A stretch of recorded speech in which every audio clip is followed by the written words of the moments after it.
In a world where justice often falters, karma strikes with chilling precision. A predator who stole 6-year-old Katie Coleman's life finds her cousin carving her name into his forehead in a prison's shadows. Dr. Jeffrey MacDonald, who butchered. His family basks in fame until new evidence nails him for life. Fugitive Tatsuya Ichihashi alters his face to escape Lindsay Hawker's murder, only for his surgeon's photos to betray him. A man abandons his family for a mistress, dying alone of cancer as she flees. His wife's death from hepatitis C haunting him. A child molester's battered body lies unclaimed in a morgue, his past hinting at a victim's revenge. A father guns down his son's abuser in an airport, his light sentence a nod to justice. Harvey Weinstein rots in prison, his body decaying from a gruesome infection. A town's bully is shot dead, 60 witnesses silent. A pedophile's forgotten tape exposes him, his body later found tied in a sunken car. A tech worker's crimes unravel, his forest hanging no accident. Nazi Oscar Dirlewanger dies under partisan fists, a child survivor's blows among them. A paranoid executive collapses alone, his staff too scared to save him. Crypto king Sam Bankman-Fried watches his lies crumble in court. Solitary confinement his reward. A killer bleeds out on a glass table, mirroring his victim's fate. A church leader's abuse is exposed by brothers, his enablers' suicide sealing their guilt. Pedophile Richard Huckle is tortured to death in prison, a note marking his end. Nazi judge Roland Freisler dies in his own courtroom's rubble. A bigoted judge strokes out on TV, his legacy dust. A killer drowns in his blood during a botched execution. Ustasha guard Maida Slamik is executed after a victim's tip, her grave hidden. Jeffrey Dahmer meets his end by a dumbbell bar, mirroring his first kill. Fathers in Daytona and Texas beat molesters to death unpunished. Inventor Thomas Midgley, whose creations poisoned the planet, chokes in his own hospital contraption. In this dark tapestry, karma watches, waits, and delivers, leaving whispers of the fallen in its wake. In a world where evil often slips through the cracks, karma waits in the shadows, ready to deliver its verdict. Thomas Midgley Jr., the inventor, leaded gasoline, poisoned countless lives with his creation, even falling ill himself from lead exposure. Yet he pushed for its use, blind to the deaths it caused. Stricken with polio, he crafted a pulley system to move in his hospital bed, only to strangle himself in its ropes one fateful night. His own invention, his executioner. A whisper of a breeze carries the sound of his final gasp as the scene fades. Tyler, a relentless bully, tormented a boy through kindergarten and elementary school.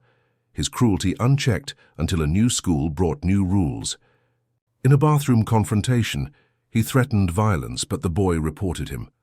The principal's wrath was swift.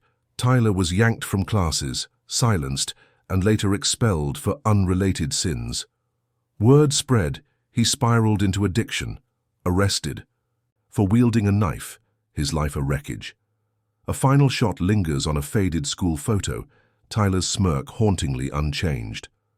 Ronald Reagan, once a towering figure, ignored the AIDS crisis and slashed mental health aid, leaving countless to suffer. Alzheimer's claimed him slowly, a cruel irony as his mind unraveled in isolation. The camera pans across a dusty Reagan poster, its edges curling, as a faint hospital monitor beeps in the background, counting down his final moments.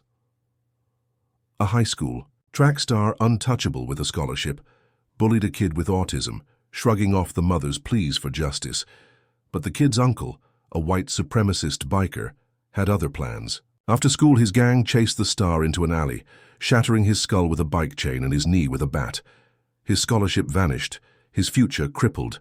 The bikers were gone before anyone could blink. A slow zoom on the abandoned alley shows a single chain link glinting in the dusk. A cocky driver cut off another at a green light, grinning and wagging his finger in mockery. His taunt cost him dearly. A cop, distracted by the stunt, rear-ended him. The camera captures his smile twisting into shock as glass shatters, his bravado undone in an instant. Fellow bystander's smirk mirrors the driver's earlier glee, Karma's swift reply. Roy Cohn, the ruthless lawyer behind McCarthyism and the Lavender Scare, built a fortune fixing for the elite, from Trump to Murdoch. A closeted homosexual, he betrayed countless gay men while denying his truth. AIDS struck in 1984, and as he lay dying, disbarred for swindling a client, he swore it was liver cancer. Alone, his estate was gutted by the IRS. A final shot shows his empty mansion, a single photo of him with Reagan falling from the wall. Reinhard Heydrich, the SS's butcher of Prague, orchestrated the Holocaust's horrors. His cruelty so vile even Nazis feared him. Czech rebels ambushed him, their guns jamming, his driver nearly escaping. Heydrich's arrogance stopped the car to fight, and a grenade's shrapnel lodged in his body. Sepsis claimed him over a week, his death a relief to allies and enemies alike. The cost: 1,000 civilian lives in Nazi reprisals. A haunting image of a Czech village in flames lingers, a child's shoe in the rubble. Josef Mengele, the Nazi angel of death, escaped justice, but not fate. While swimming, a heart attack pulled him under, his desperate thrashing failing to reach the surface. Drowning in a pool so close to salvation, his end was a terror he inflicted on others. The camera holds on the rippling water, a distorted reflection of his face fading away. Hamza al-Bassiani, an Egyptian officer under Nasser, tortured prisoners with unspeakable brutality.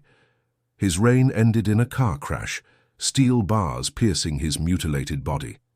Rumors swirled his skull became an ashtray in a doctor's home, a grim testament to his infamy. A close-up of twisted metal and bloodstains the screen, a whisper of his victims' cries echoing. H. Holmes, America's serial killer, built a murder hotel, gassing, starving, and dissecting victims for profit. He burned his assistant alive, then gassed 2 of his orphaned children. Caught and hanged, his neck didn't snap, leaving him to strangle slowly, twitching for 15 minutes. The noose tightens in slow motion, his eyes wide with the terror he once inflicted.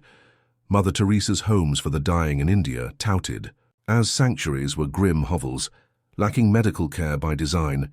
She believed suffering brought souls to Christ. Funded by mafia and dictators, she died of malaria, heart failure, and a broken collarbone.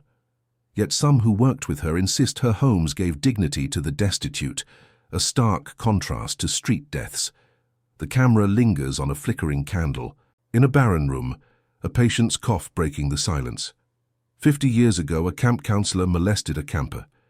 The head counselor, the founder's son, drove the predator deep into Maine's wilderness, hours down logging roads. He told him the boy's story, then left him in the dark, no food, no light. The counselor vanished, his fate a mystery, devoured by the wild or his own fear. A single tire track in the mud marks the truck's departure, the forest swallowing. The rest: a serial rapist and murderer taunted police for years, evading conviction despite damning evidence. He mocked detectives, winking about their families untouchable. 8 years later, on his motorcycle, linked to his crimes, he lost control, sliding under a semi-truck. His body was pulverized, leaving little to bury. The truck driver, racked with guilt, received anonymous gifts, Scotch cigars, from cops who'd chased the killer, their silent thanks.